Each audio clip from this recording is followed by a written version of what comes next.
إن تنصروا الله ينصركم ويثبت أقدامكم.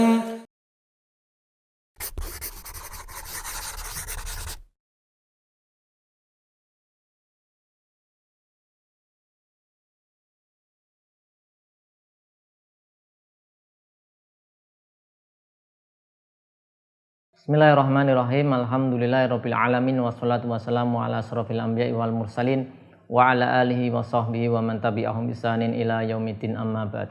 Pemirsa YBTEDU rahimani wa rahimakumullah. Kita lanjutkan pelajaran kita masih bersama kitab Al-Waraqat karangan Imamul Haramain dengan merujuk pada syarah Husulul Masarat bi bayani muhimmati Masail Al-Waraqat karangan Dr. Labib Najib hafizahullah taala. Qala al-musannifu, kita masuk ke dalam pembahasan ijma', kesepakatan ulama atau mujtahid. Qala al-musannifu rahimahullah ta'ala, wa amal ijma'u fa huwa ittifaqu ulama'il asri ala hukmil hadisati. Wa na'ni bil ulama'i al-fuqaha'a. Wa na'ni bil hadisati al-hadisata asy-syar'iyyata. Musannif Imamul Haramain mengatakan ijma' adalah ittifaq ulama al-asr. Kita tuliskan al-ijma' ya.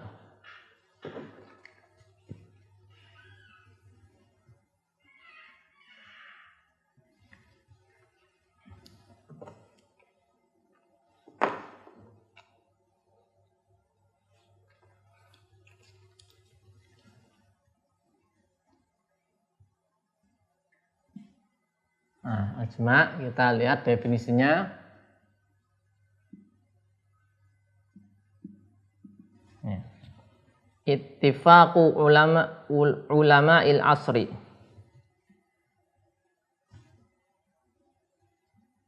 Ittifaqu ulama'i al-asri.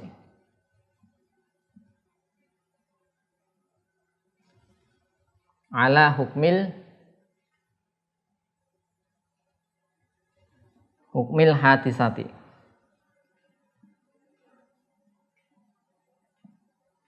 Nah, kesepakatan ulama satu masa atas hukum satu peristiwa. Yang dimaksud dengan ulama adalah fuqaha. Ya.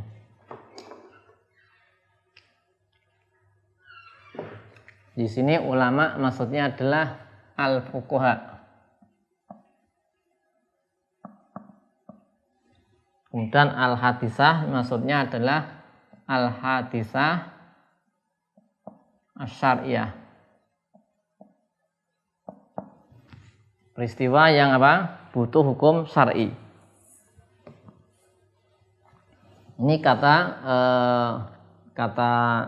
musannif ya. Kata musannif adalah demikian secara istilahnya. Tapi kalau secara bahasa ya, secara bahasa al-azmu ya, secara bahasa al-azmu.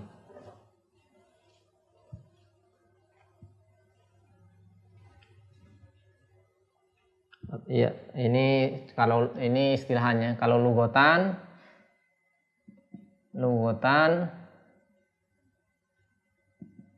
al-azm yaitu tekad. Ya, tekad.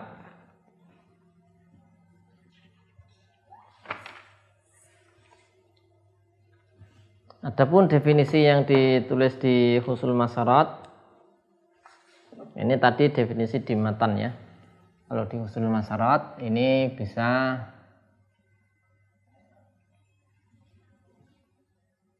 ittifaqu mujtahidi ummati Muhammadin. Ittifaqu mujtahidi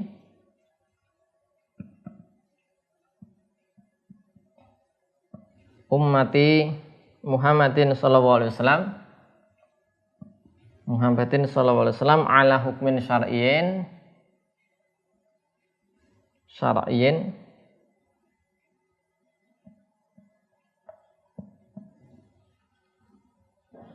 fi asrin ghairi asrihi. Fi asrin ghairi asrihi. Ya, saya cukup sini.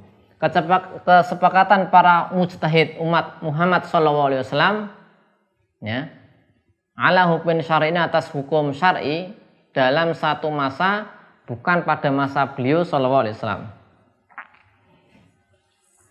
Maka di definisi ini, ya, definisi ijma, dan sebelumnya bahasanya perlu kita ketahui bahasanya ijma ini adalah termasuk salah satu hukum, ya, dasar hukum. Ya, beliau kemudian di matan ini diantaranya menyampaikan definisi. Ya, sekarang kita lihat definisi yang ada di Husul Masarat ada ittifaq. Ya, jadi kesepakatan, sehingga kalau tidak sepakat tidak dinamakan ijma. Ittifaq ini kan kesepakatan, sehingga kalau nanti ikhtilaf, ya, kalau ikhtilaf tidak bisa, ya, mengeluarkan al-ikhtilaf.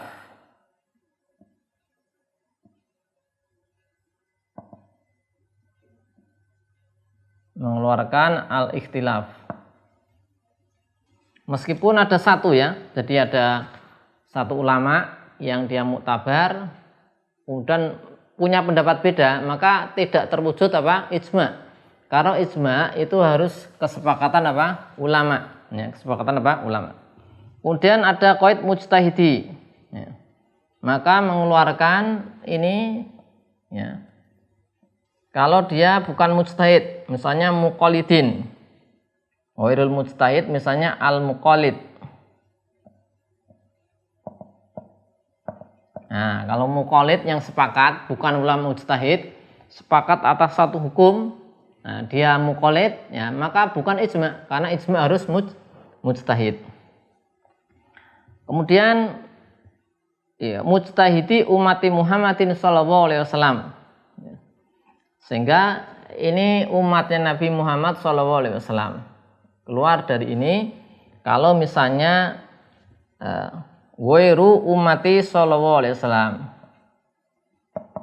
wairu umati Muhammad sallallahu alaihi wasallam,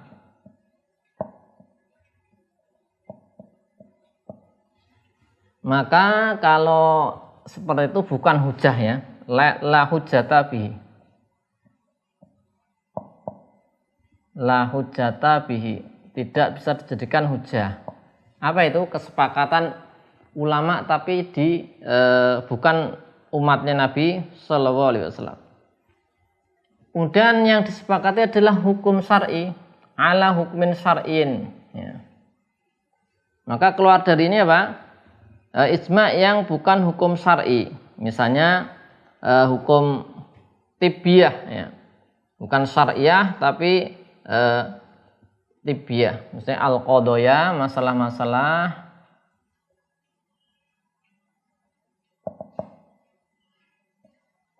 al-qadaya, misalnya at-tibbiyah,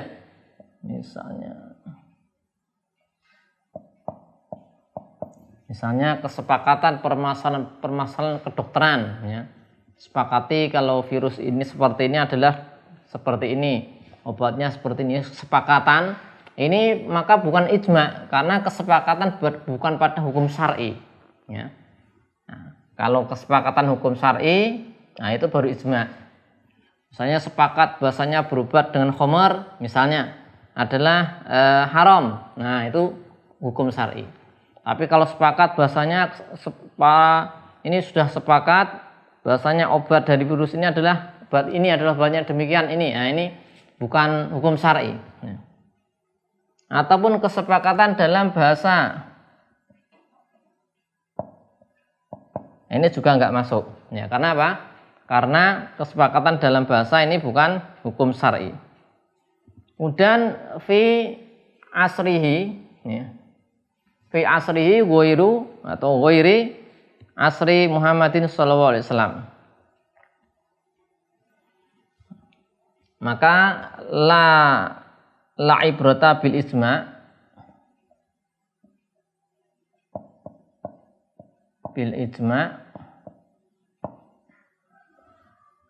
Idza in aqada fi asrihi sallallahu alaihi wasallam. Idza in aqada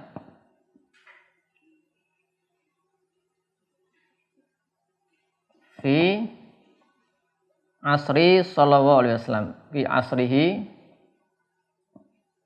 sallallahu alaihi wasallam. Kenapa? Jadi ya kalau ada ijma di masa Nabi sallallahu alaihi wasallam, ya itu enggak terpakai. Karena apa? Karena yang hujah adalah sabda Nabi sallallahu alaihi wasallam. Karena al-hujjatu ya adalah fi qaulihi sallallahu alaihi wasallam.